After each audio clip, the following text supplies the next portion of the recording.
Hi friends, welcome back to our channel. ఈరోజు బీరకాయ curry ఎలా చేయాలో చూద్దామండి. ఎప్పుడూ ఒకే విధమైన కర్రీ కాకుండా ఇలా ఒక్కసారి ట్రై చేయండి, రుచి చాలా బాగుంటుంది. ఇప్పుడు తయారీ విధానం చూద్దాం. ఇక్కడ నేను అరకిలో బీరకాయలు తీసుకొని ఇలా సన్నగా కట్ చేసి పెట్టుకున్నానండి. వీటిని పక్కన పెట్టేసుకోవాలి. ఇప్పుడు ఒక మిక్సీ గిన్నె తీసుకొని అందులో పచ్చిమిర్చి వేసుకోవాలండి. పచ్చిమిర్చి మీరు తినే కారాన్ని బట్టి తీసుకోవాలి.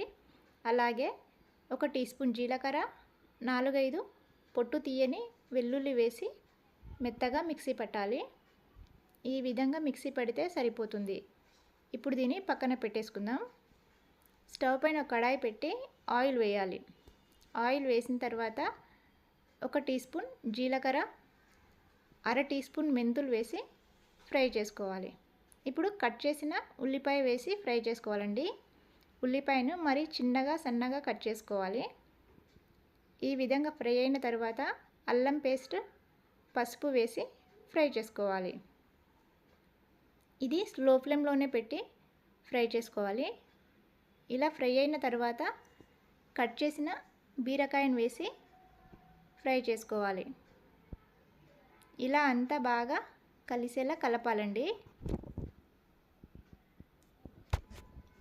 ఈ విధంగా కలిపితే సరిపోతుంది. ఇప్పుడు మూత పెట్టి ఉడకనివ్వాలి. ఇది స్లో ఫ్లేమ్లోనే ఉడకాలి. దీన్ని అడుగంటకుండా మధ్య మధ్యలో కలుపుకుంటూ ఫ్రై చేసుకోవాలి. ఈ విధంగా ఉడికిన తర్వాత ముందుగా మిక్సీ పట్టిన పచ్చిమిర్చి పేస్ట్ వేసి కలపాలి. ఇలా అంతా బాగా కలిసేలా కలిపి మూత పెట్టి ఉడకనివ్వాలి. ఇప్పుడు రుచికి సరిపడా ఉప్పు, ధనియాల పొడి వేసి కలుపుకోవాలి.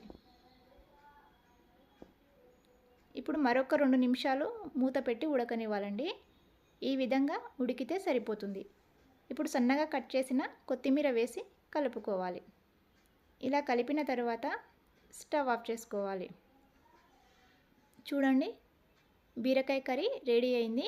దీన్ని వేరొక బౌల్లోకి తీసేసుకోవాలి. అంతే అండి, ఎంతో టేస్టీగా ఉండే బీరకాయ కర్రీ రెడీ అయింది. ఇది అన్నం, చపాతీ, రోటీ దేనిలోకైనా చాలా బాగుంటుంది. మీరు కూడా ఒక్కసారి ట్రై చేసి మీకు ఎలా అనిపించిందో కామెంట్ బాక్స్లో తెలియచేయండి. అలాగే వీడియో కనుక నచ్చినట్లయితే లైక్ చేసి షేర్ చేయండి.